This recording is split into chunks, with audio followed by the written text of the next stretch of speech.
I'd like to welcome everybody to the Courtside Show with Coach Crist. I'm Steve Crozier, sitting in for Greg Crist, who's on vacation, beside Dave Gorby. Probably the last 3 or 4 weeks I've been on here with either Dave or Greg, and just kind of going over our some of our last guests. We had Freddie Smalls on a month ago. Ashley Brown used to be the women's basketball coach at West Virginia Tech. Now she's at West Florida. Last week we had Devon Marion, and I was telling Dave his name came up quite a bit as far as being on the coaching staff last week. They talked about your offensive prowess with the football program. Yeah, that was definitely a fun year I had with Devon last year.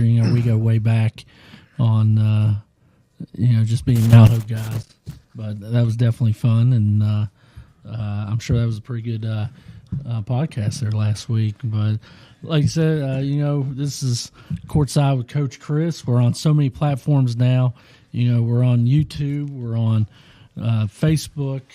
We're on Roku on the New River page, and we want you to like and subscribe. But also, now the New River Network has their own website. That's watchnrn.com.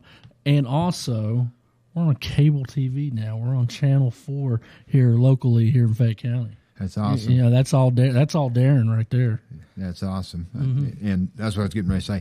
I'd like to thank Mike Dunlap, Mark Parsons for their involvement in this program, getting guests for us and helping us out, and obviously Darren McGuffin. It's like Dave said, Darren puts this production on and, deserves a lot of credit for us being able to, to do this podcast and everything. Before we get into it, the RD event, October 5th, I've mentioned that before, tribute to Jerry West. Jerry Lucas is going to be there, pay tribute to Willie Akers.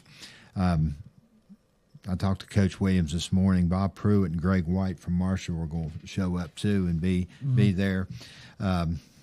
Mike Kessinger, the mayor of Mount Hope, is going to pay tribute to Lonnie Warwick. Dave Price, the Secondary Schools Activities Commission boss, is going to be there. Texas's 85 national tournament team at University of Charleston is going to get honored, plus our induction class. We'll have podcast, food, museum tours, induction ceremony and stuff. So, and like I said, Dave will probably be there with the podcast. So it promises to be hopefully a good event, providing we don't get rain. Man, that's the big thing. Going back, you was talking about tribute to Lonnie there. Mike Kessinger's got to do that. And you was talking about food. I tell you, Mike just opened up the table in Mount Hope. That's old Giuseppe's. I'm telling you, that's what I had for dinner this evening. Great place. People got to get out there and check it out. We went over maybe the last time me and you worked. I told you Tex called me, and we met. The first time I'd met Mike, and he sat down with us and stuff. Great food. He showed us around the place and everything. And he showed you the smokers. Smokers, yeah, very impressive. So what's great? I had Giuseppe salad, and I'm telling you, that he went to the family and got that recipe because it's exactly what that salad was back in the day. Right, I believe it. I went with one of the West Virginia traditions, fried bologna, delicious. And but yeah, I couldn't agree with you more. The table, great place to eat in Mount Hope. We were sitting there eating, and it was funny. He'd walk up to the counter, get an order, walk out in the street, somebody go by with their car, he'd give it to him, come back in, sit down. I'm thinking, my goodness, this guy stays busy and everything. But like I said, the event is October 5th at the RD Museum. All these people that we just mentioned, we'll have a lot of political people too. So it promises to be a good day. Like I said, hopefully, and we've been very fortunate not to have bad weather, over the course of those, and it's really helped out. Tonight's guest, Greg got him. His name's Frank Nestor, and he was a kicker at West Virginia University back in the early 70s. And I was telling Dave, the more I researched Frank, Coach Williams called me this morning, and we were talking about the event, and he said, well, this guy, we inducted him in the dinner in the summer of 2022. I didn't even know that we had 1,500 people there, so there was a lot going on. That was the one down in Charleston? Yeah. Okay. Yeah. Yes, I wasn't there, but like you said, you induct 1,500 people, you may forget maybe one or two of them, Yeah, I mean, it was a big event, but he went in, so Texas had him in the directory and sent me some information, so I start looking at him, and, we just talked to him, and I was telling Dave, of the people that we had, and with Greg, when we went to Jackson County at Scott Ludwig's 2081 Roadhouse, and we've had Randy Anderson, we've had Scott on there, we've had Mick Price, Brian Canterbury, all these people from Jackson County. The Swishers, Terry Landis, who will come up tonight. He played against Frank. And, all of them seem to be good guys from Jackson County. So I think tonight with Frank, we'll have a lot of things to talk about. Frank's a former educator. He played for Jim Carland along with Bobby Bowden. Frank Signetti was up there, I think, as an assistant. And when Bowden left, he took over the head coaching job. So he's played for some great coaches. He's on their all-decade team. He played for Fred Taylor, Coach Fred Taylor at Ravenswood High School, who's a legend. And, his junior and senior year, there was only 2 teams in the state football tournament. They went 9-0, and they lost their 10th game both years. And one of them was to Ripley, which is big county rival. We'll get into talking to him about that tonight. And just a lot of things. I mean, Brian had brought up Canterbury when I talked to him. He's going to be a guy that we're inducting in the Arty Museum October 5th event in the Hall of Fame. He's a great athlete at Ravenswood High School. He had mentioned that Frank's very active in the Fellowship of Christian Athletes. He's a big supporter of the school. He said his class, they always do a lot for Ravenswood High School and athletics and stuff. He still lives in the community. He was very good friends with Alan Skeens, who was played at Ravenswood, I would imagine, and was on the Marshall University plane crash on the on that team stuff. So just a lot of, and we have a lot of ground to cover with Frank. Up at West Virginia and all the different things of his career, and he was a kicker. And there's some funny stories. Also, I was watching Greg and Frank Fear do him the other night on the podcast, and they had some good stories. He told them some good stories. It was pretty funny. You'll have to ask him about his helmet. Ask him about the helmet story. Just say, okay, let me ask you about your helmet. Okay, all right. You will laugh. There's no question about it. Anything else? No, I don't have anything. You're rolling right now. Okay. Shoot. What else we got for tonight? Other than having Frank on there and stuff, I didn't write down any of the historical stuff. Now the hell yeah and the hell no. I don't know if there's any of those that that game that we can play. If there's anything that's came up. Did you have anything last week when Greg was here? Or was it just Greg rolling the ball on it? Greg, I think Greg did it some. Yeah. You didn't have anything for it? But, I'm excited to hear him talk about Bobby Bowden. Bobby Bowden, obviously is the Hall of Fame coach at Florida State, got him involved in the Fellowship of Christian Athletes. And, he's also a good wrestler, and he ran track. And I think Fairmont State and Glenville wanted him to come there and wrestle and kick. And I'm reading here, his uncle has a award. His uncle was Frank Montrose, and he has an award at Glenville State College for the best male student athlete. And he decided to walk on at WVU. Yeah. Back then, as a freshman, they had freshman ball. So he played on the freshman team.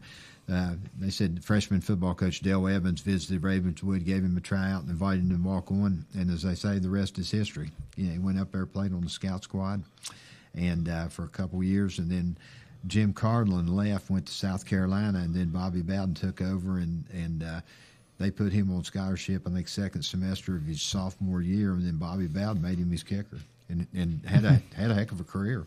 Like I said, he was on the all-decade team in the 70s. He kicked 6 field goals against Villanova in 7 attempts, which I think is still, right now, according to this sheet, it may be a couple years old. I'm sure it's these records still stand. Most field goals in a game, 6. Most points scoring in a game by a kicker, 19.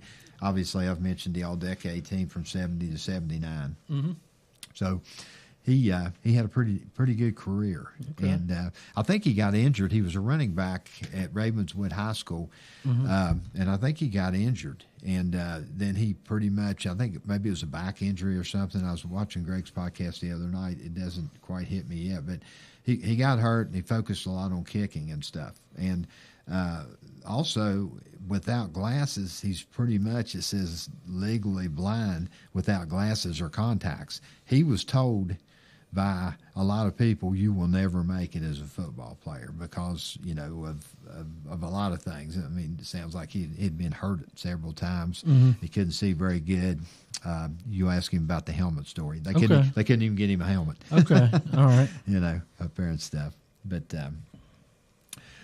you want to take a short break?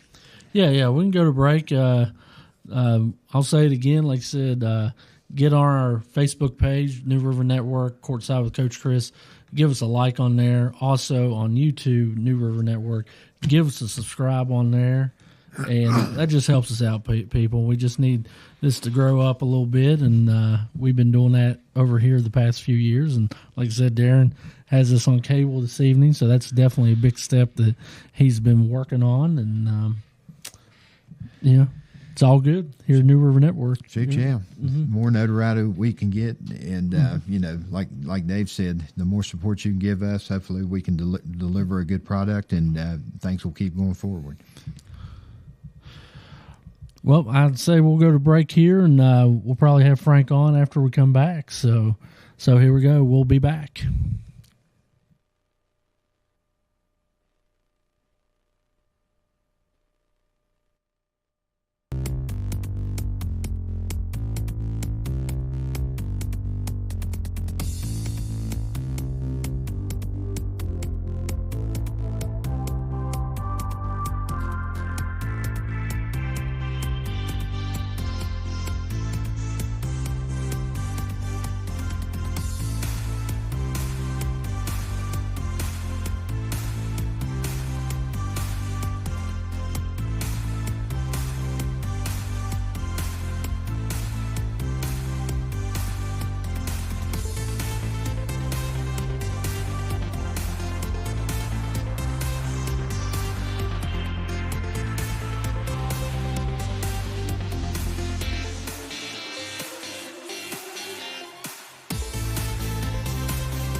This is Steve Crozier back with the Courtside Show.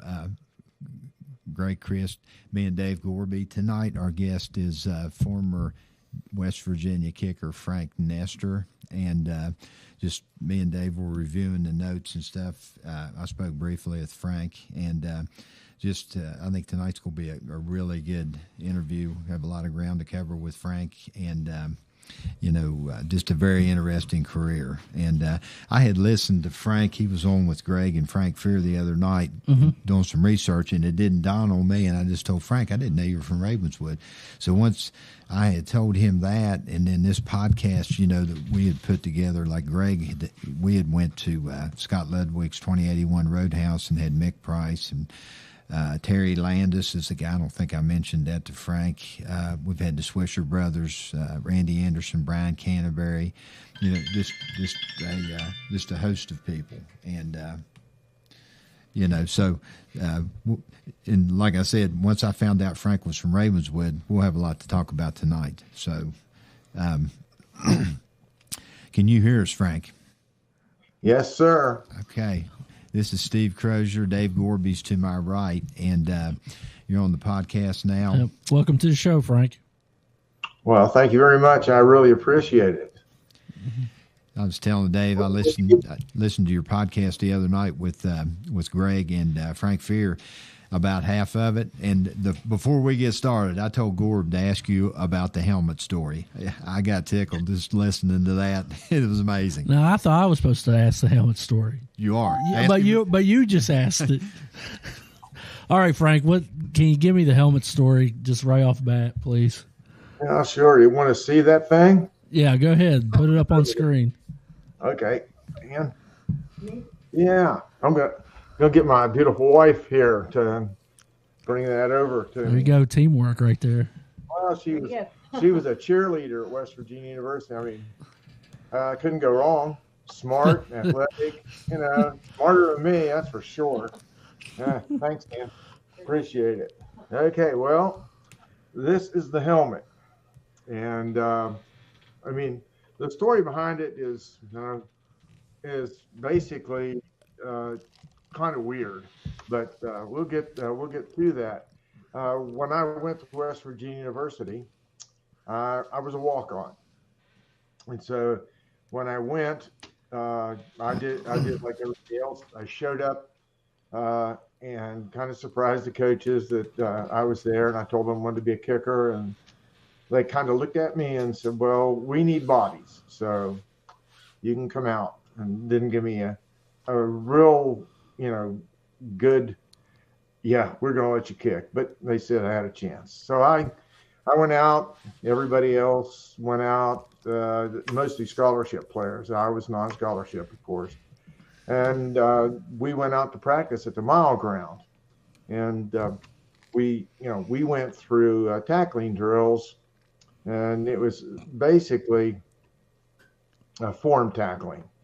And at that time, I wore contact lenses, and so I went through the form tackling, which eventually I split my forehead open right there, and it didn't hurt. It wasn't deep or anything, just kind of a scratch.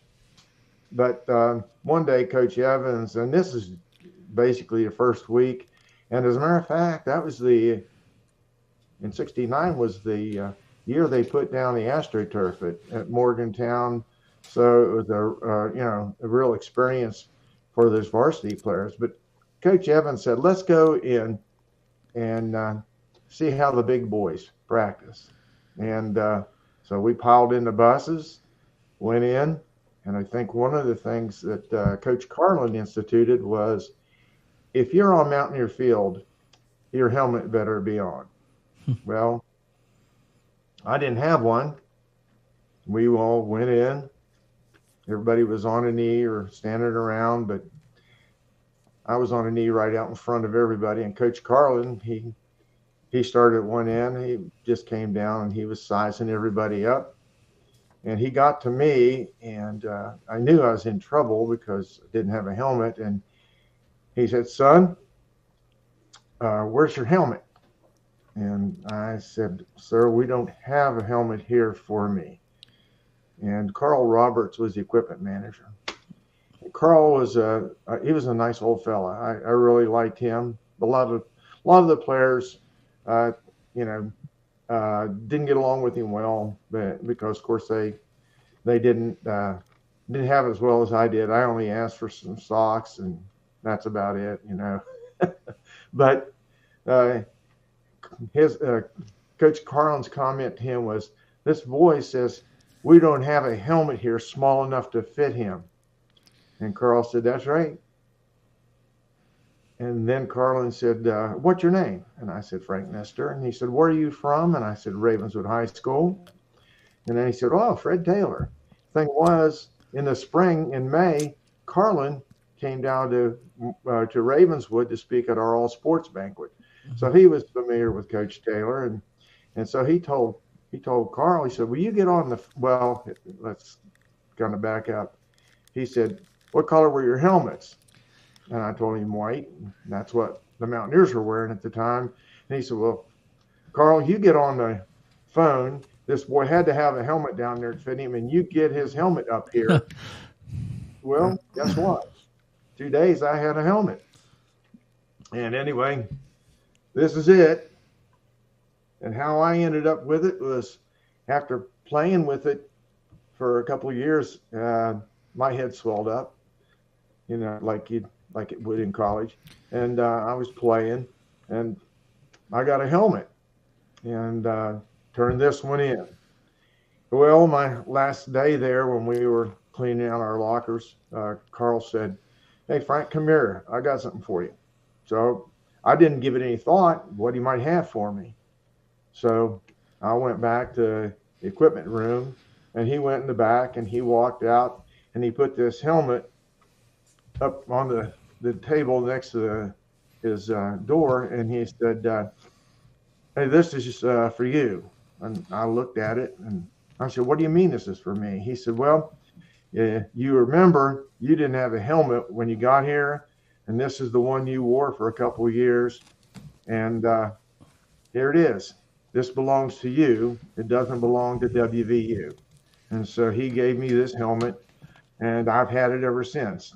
Now, we're talking about me getting this in 1969, at WVU, and I had it a couple of years in Ravenswood. So this helmet goes back 57, 58 years. Wow. And it's one of my cherished possessions, just because it just seemed like it came out of nowhere, and Carl kept it all these years and gave it to me. So I've had it in my collection of memorabilia, so that's the story behind that. And really, that's the most meaningful interaction I had with Coach Carlin at WVU until I got his autograph several years ago at when Garrett Ford retired. He came up for that, and I got to meet him after all of these years, and I had him sign one of my old footballs, so yeah, this is a Dan. Frank, let me ask you. Obviously, your success story. You walked on at West Virginia. I think they put you on scholarship second semester of the spring there, your sophomore year. I'm going to give you Jim Carlin, Bobby Bowden, Frank Signetti, Fred Taylor, 4 pretty legendary coaches you played for. Say something about each one of them. Well, Fred Taylor was my first coach at Ravenswood High School. My sophomore year is when Coach Taylor came. He brought Dick Sturm and a couple other fellows, Duke Copley. And being a sophomore and being his first team at Ravenswood High School, it was pretty exciting. And I started out as a running back along with 2 other sophomores in that group. We did pretty well. We were 6-3-1. The only 2 games we lost were to Charleston. We lost 3 games: Charleston, and Huntington were two of those games. And for a little school like we were, playing Charleston and Huntington, you can imagine the scores were, well, it was like touch football, and we were playing touch football, and they were playing real football. They kind of ran over us and ran through us. But 6-3-1 wasn't a bad opening for Coach Taylor. The next two games, my junior and senior, next two seasons, my junior and senior year, we went 9-1. We didn't make the playoffs because there were only two teams that made the playoffs in AA that year, and since we had lost one game, we just finished out of the playoffs. And we had three really tremendous games. As a matter of fact, the sophomore year, we had the All-State quarterback for AA, Jim Chapman, and we had some other very good players that played for us. So I was getting ready to ask you about that. I talked to Brian, Brian Canterbury, and he was when you graduated in 69 and 68, he talked about those two losses in the 10th game of the season. I realized there was a 2-game state tournament. When I was younger at Winfield, a guy named Jim Lett, you probably heard of that name. Jim went 30-0. I was talking to Jim the other day and never made the playoffs. They had 3 10-0 seasons. So when I was talking to Brian mentioned the fact that the worst hurt that he had was the year Ripley beat you in the 10th game. And we had Terry Landis. I think he may have been a quarterback on that team. And he was. I know, I'm not trying to bring up a sore spot, but I thought when Brian was mentioning that, and I was thinking back 2-team state tournament and stuff, man, that's pretty daggone tough. And he was talking about, those two losses had to be some of the toughest losses in the history of Ravenswood athletics. Because I can remember Ravenswood, I think 73 when they had Joe Jellick, got beat by Stonewall, and then they beat us. We went to AA. You guys had some stud football teams. Well, when you have 70 players in the top 3 grades filling out the roster, and then a 30-member freshman team, well, you can imagine what it was like. Coach Taylor, when he could field a full junior varsity and varsity team, and with really good competitive players, he had his choice of who he wanted to play, anywhere he wanted to play him, and everybody was competing for a job. I think at that time, there was no golf, no soccer, no other fall sports except football, and so it was quite a bit different than it is today when you only have 30 or 35 players out for the football team, and everybody else is split between soccer and golf and everything else. Excuse me, as it's come along all these years, they and more competition. Right. Kids seem, like I said, kids seem to specialize too. Dave, sitting here with Dave. Dave coaches at Oak Hill football, basketball, track. I think. Yeah. The last several years and stuff. So he kind of, he knows exactly what you're talking about and stuff. I had a question for you as far as, I know Fairmont State and Glenville State, and I'm sitting here looking, Bill Hanlon, I guess football coach at Glenville State, I know that name, and your uncle Frank Montrose was the Outstanding Student Male Athlete Award named after him, and so I figured they would have a big push on you, and then I read where Dale Evans, the freshman coach back then, I guess your first year you had to play for the freshman team, so you were taking a big chance probably. I guess you had aspirations of playing at the Division I level. We've lost him. Oh, okay. Well, we can still see him, but we have a little technical difficulty right now. Keep it going. Keep it going. Mm-hmm. Me? Okay.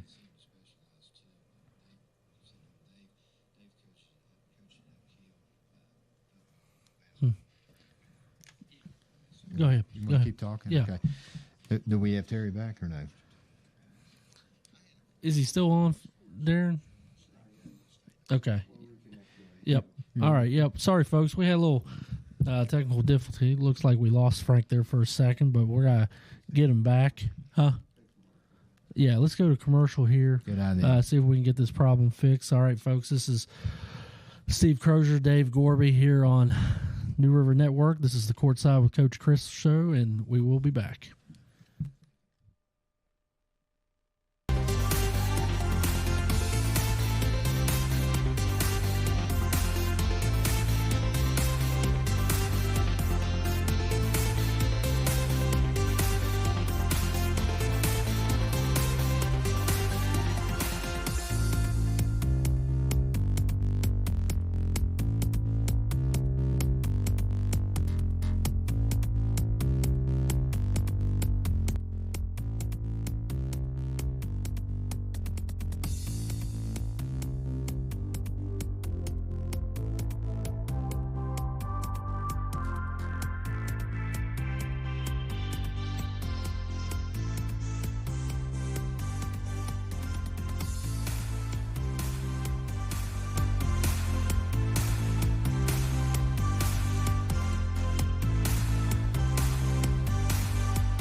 This is Steve Crozier with Dave Gorby, Great Crist Courtside Show. We just had a drop in the call there. We were talking to Frank Nestor, legendary kicker from West Virginia. Frank, do we have you back? Yes, I'm back. Okay, good. Sorry about that. Regain the focus. I can't think where I was at. We were talking about the 2 9-1 seasons where you guys I think dropped the 10th game of each one. You mentioned there was only 2 teams that were taken in the playoffs. A good friend of mine, Jim Lett, played at Winfield.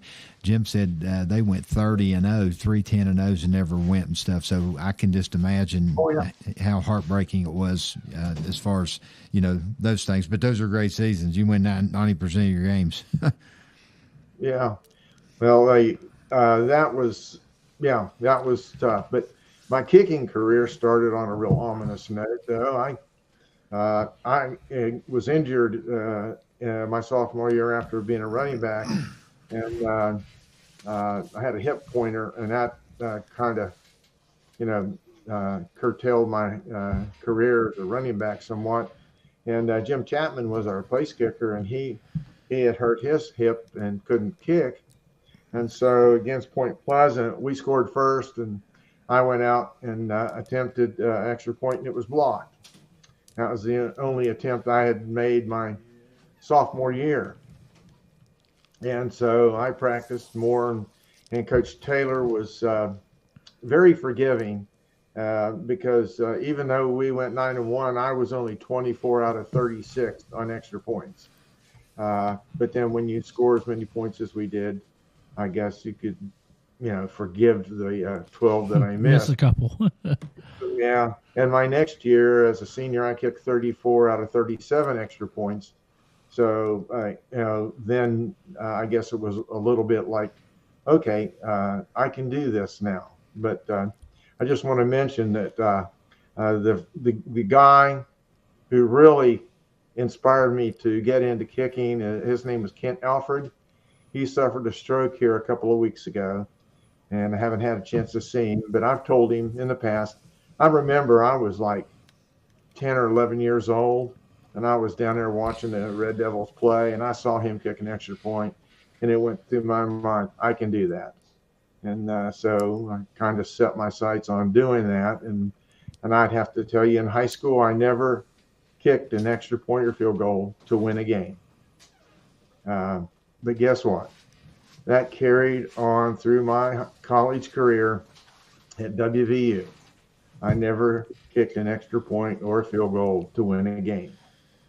And that you're talking about, 50, 55 games there. And I don't know if it was God didn't give me something I couldn't handle, or he just felt sorry for me. I don't know. But, I've watched like Bill McKenzie. I stood on the sidelines, and one of the greatest moments that I ever experienced was when he kicked that field goal to beat Pitt. Right. Remember that. People still will say, hey, you kicked that field goal to beat Pitt. And I just say, well, I was standing on the sidelines with Coach Bowden. And Bill McKenzie's the one that did that. So, but that is, regardless of what anybody would say about, the things that I experienced, and that being one of the major events that I was ever involved in, having been there and watched Bill do that. Right. You were asking about Glenville State College. Yes. And Bill Hanlon actually recruited me. I even went over on a recruiting trip to Glenville and that what they wanted me to do was they wanted me to kick, and Raymond Swisher was the kicker from Ripley. Right. I know Ray real good. Yeah, we had him on. And Raymond set all kinds of records, and they thought I could follow him, but they also wanted me to wrestle in their wrestling program.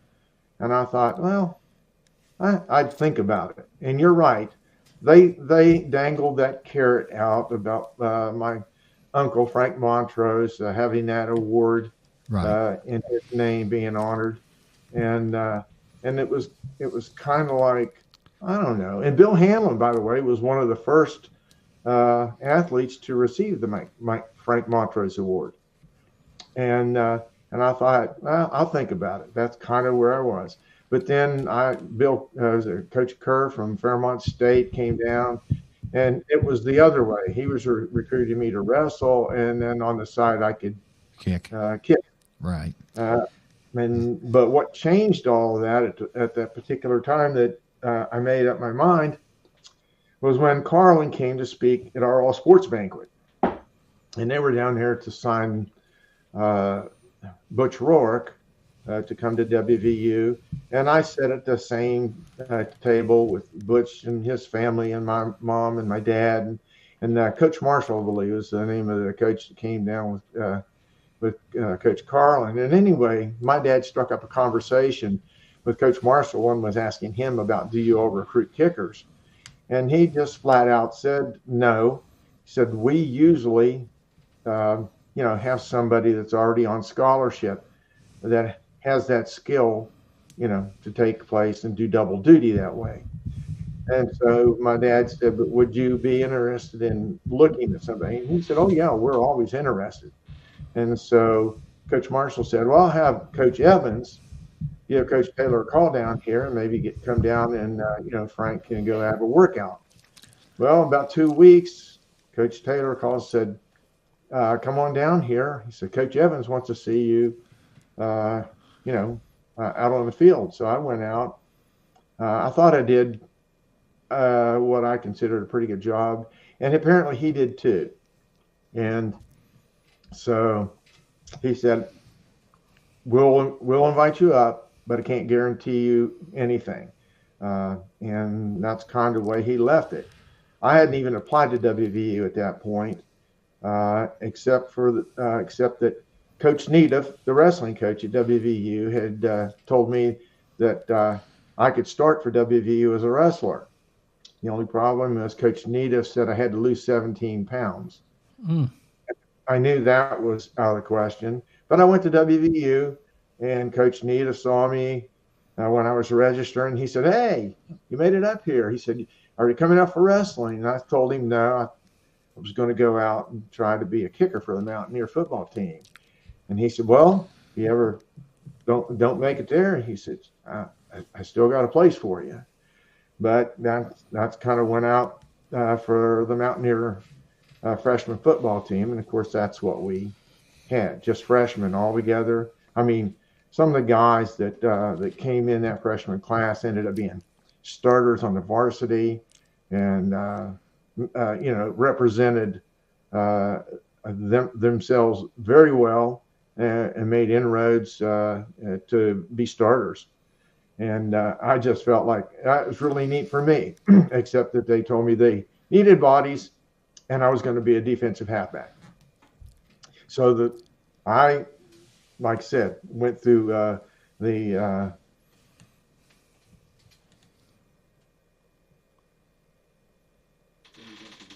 lost him again. Yep. Man, we're having these technical difficulties right here.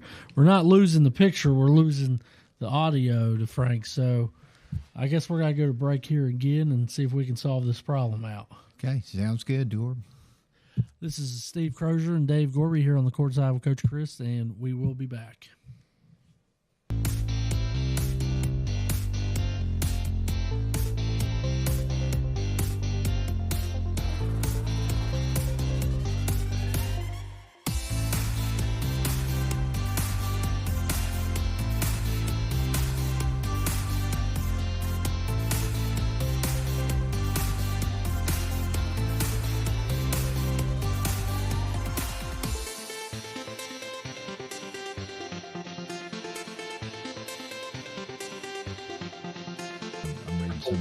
Some of these names, I was like, God, I'd be scared to go in the locker room. Some of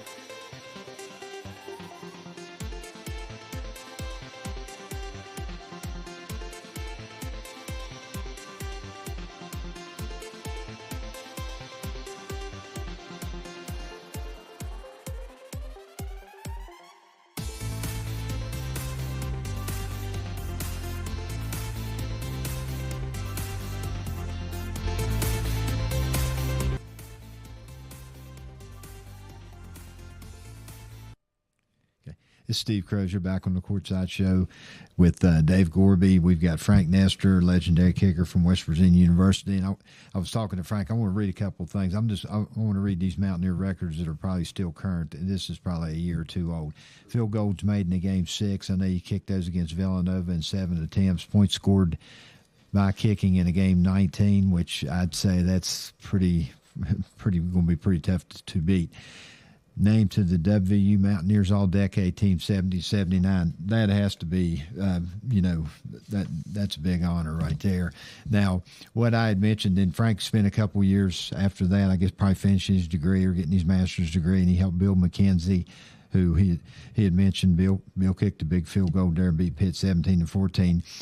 I wanted to ask, I'm sitting there looking at Frank signed a free agent contract with the Pittsburgh Steelers. They won 4 Super Bowls. And you're talking about the rookie class with Len Swan, Jack Lambert, John Starworth, Mike Webster, Randy Grossman, Donnie Shell. And they had guys like Franco Harris, Joe Green, Terry Bradshaw, Mel Blunt. I told Frank I'd be scared to go in the locker room, much less go out there and compete.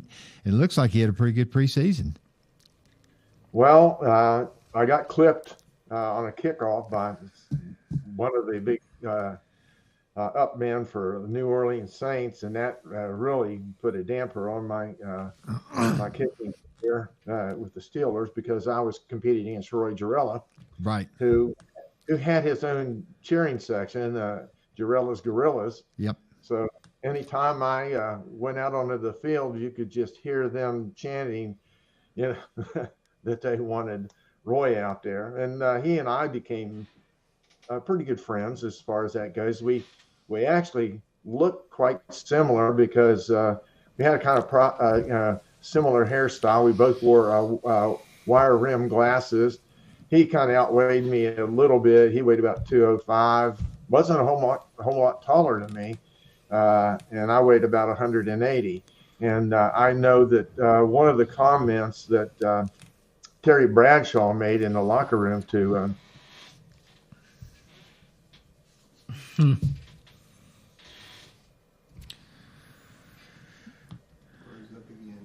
Yep. Do they all look the same? Oh, got him. And Yeah, you can. I hadn't met Roy Jarella. Then when I saw Roy, okay, now I understand. So, this was their first Super Bowl team. And, it was great. I got a call from Coach Clausing. And, of course, he was good friends with the owners up there, and called me. And I was working as a director of parks and recreation in Taylor County. And I told him what I was doing. And I also told my committee down there that I got this call, and they wanted me to go up and, try out and give Jarella some competition. And they said, well, we voted that you could go, but we'd like to have you back here on Wednesdays for our meetings and stuff. So I went up, and it was interesting. I don't know if you were familiar, I was legally blind from the time I was 6 years old until I actually started wearing contact lenses. I saw that. To play football at WVU. I wore some safety goggles in high school, and and of course couldn't wear those when I didn't have a helmet. So then anyway, I wore contact lenses all through my college career. And when I went up there, I put my glasses on for morning workouts, and I went out and I kicked. And it had been a while since I kicked, since that, we were done in November, and this was August. And what was really interesting is everybody looked, hey, this is kicker, and I had a good enough workout that they signed me to a contract, and they said, all you have to do now is pass physical, which is what I did.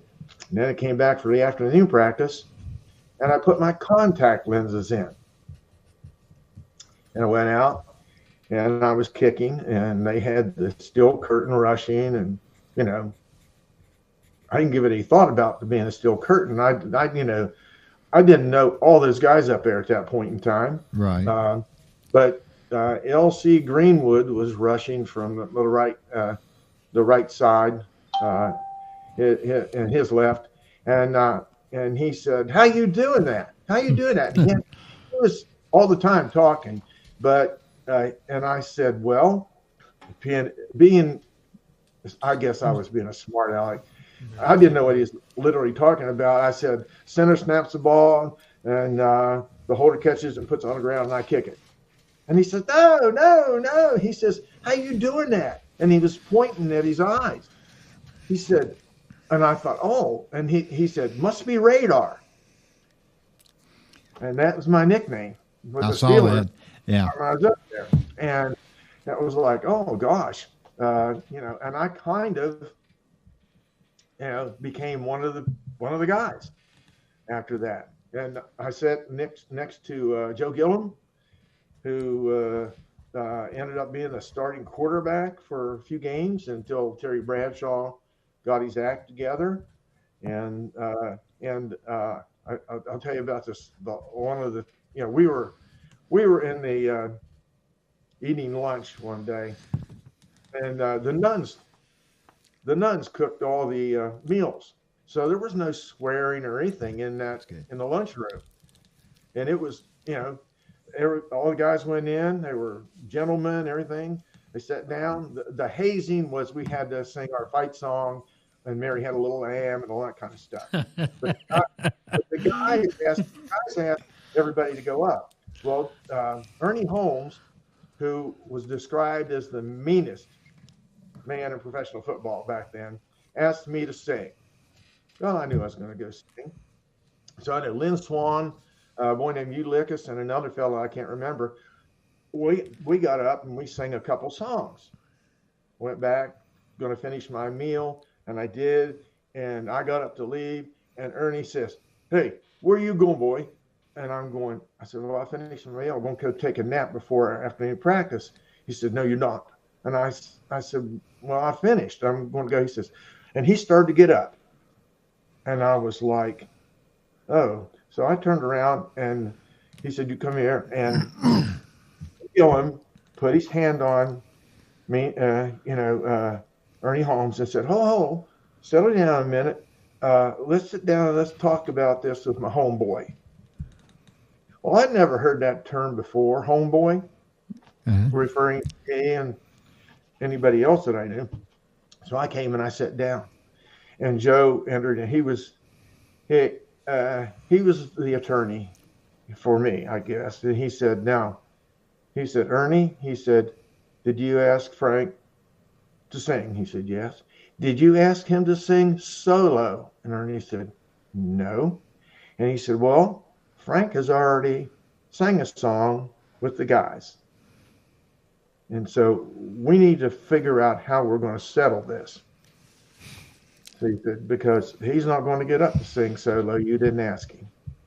And Ernie looked at me and he said, "I'll tell you what." He said, "If you give me your beers after each game, I'll let it go." And I said, "Well, he knew that I didn't drink." Right. And I said, "Well, Ernie," I said, "that's not hard for me, except I've already promised my beers to one of the guys this weekend." But I said, "I'll tell you what, as long as I'm here forever, you can have my beers after every game." And he says, "All right, it's settled." Anyway, I guess like Joe Gillum was my locker mate. And I looked at him when we were sitting down to dress, and I said, "Joe, when did I become a homeboy?" He said, "Well, you're from West Virginia." And I said, "Yeah." He said, "Well, I was born in Charleston." Really? I went, "What?" He says, "Yeah, I was born in Charleston, West Virginia." And he said, "So that's why you're my homeboy." That's all stuff saved my life. Yeah, small world right there. Yep. Oh, yeah. Let me go over a couple of things. Frank Nestor, 204, inducted into Mid-Ohio Valley Sports Hall of Fame. You're in the Artie Museum Hall of Fame, awarded by Little Canal District Boy Scouts of America, elected into Ravenswood High School Football Hall of Fame, married to Ann Angela Nall. Now, that's okay. Now, sorry about that, Angela.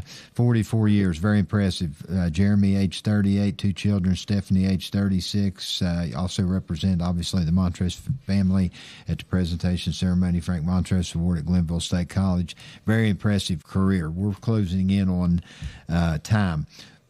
So but I think we've covered a lot of ground and did some things. Yeah. We're going to play a game, Frank, with you. Greg has several things. Hey, can I ask him one Yes, question? sir. Yeah, this doesn't have anything to do with that. Frank, you keep up with the team still, right? I try to. Okay. So as you know, like transfers and all that come in and out. Like, did you pay attention to Michael Hayes, the kicker last year? Yes, went down. I went to spring game. Went to the game up there. Really impressed with Michael. Got to talk to him after spring game. Like, do you think he was one of the better nobody really talks about him. I thought he was one of the better transfers we got in last year. Yeah, so was Oliver. Yes, the punter. Yep. Mm-hmm. Yeah, I told Frank and them that I think our kicking situation is in real good feet as far as that goes. But one of the things they're going to have to shore up is kickoff coverage. Right. Yes. Uh-huh. Yeah, and I think Oliver's punting was quite good, and so. And I mean, I focus on that. And I like I said, I met Oliver earlier at a kicking camp that he was up there, and then I met Michael in spring after watching him last year. And then I thought, who is this guy? And he's no bigger than I was. Yeah. And I'm thinking, golly, but then I was used to seeing. Some of these bigger kickers, and I guess leg at 6'4", 220. I told him he'd have been a linebacker on the team I played for, and he just laughed, And so now they're getting kickers that I feel real comfortable with. Yeah. But I wanted to mention this, and you probably don't know this.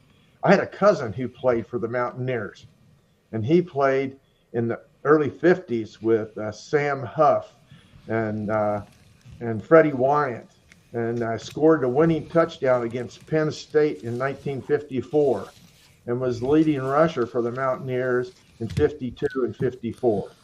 So his name is Dick Nicholson, Richard Dick Nicholson. And so my roots run deep to the Mountaineers as well as Glenville. And I didn't realize that Dick had done so well and was, scoring that touchdown. Freddie Wyant tells the story that he said, here, I hand this ball off to him, and he runs around in, and he is chugging. And I think Lenny Moore is who was trying to tackle him at the 2-yard line, and Richard just bowled him over into the end zone. So I wanted to make sure that I mentioned him.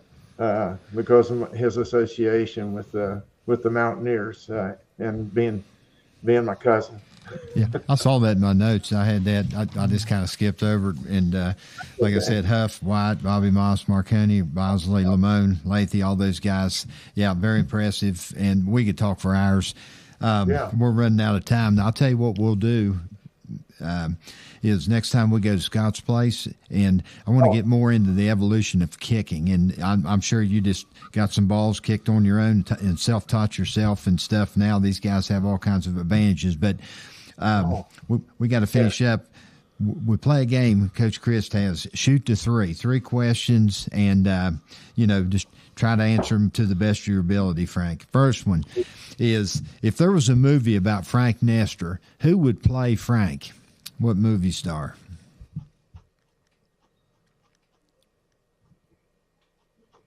Wow. Get you flat-footed? Yes. Think about that. We'll come back to it. Let's go to the second question, okay? All right. Pick one way to die that is not old age, okay? If you had to die and you can't do it by old age. And I think when I was listening to the podcast, maybe trying to tackle Jim Braxton after you separated your shoulder, it sounded like maybe about died there. I'd probably just fall asleep. Okay. All right. All right, the third. Here we go. Let's set the stage for this third one. Okay. So he says he's never had a game-winning kick. Okay. So you have a game-winning kick on the line. You're coming out, and they have a walk-up song for you. What's that song being played right now?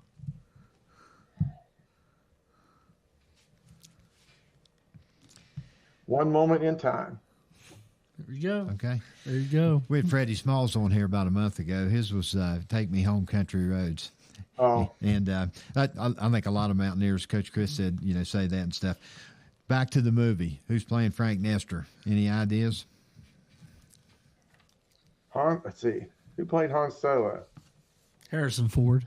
Harrison Ford. There you go, man. That's good. You got Han Solo. You got Indiana Jones. Frank Nestor. Boom. That's big parts right there. We'll continue this, Frank. We go down to Scott's 2081 and do a podcast this fall. Usually we'll go down there a couple times. And, also want to cordially invite you to the October 5th event at the Arty Museum, not the Charleston Civic Center. Texas' mom worked at the post office for 43 years. I don't know if you've been to Arty. And we're having an event October 5th. I think West Virginia's not playing that day.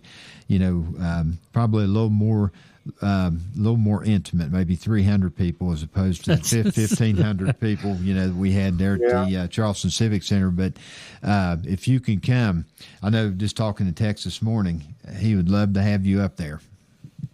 Well, I really enjoyed talking with him when I had a chance, and going down to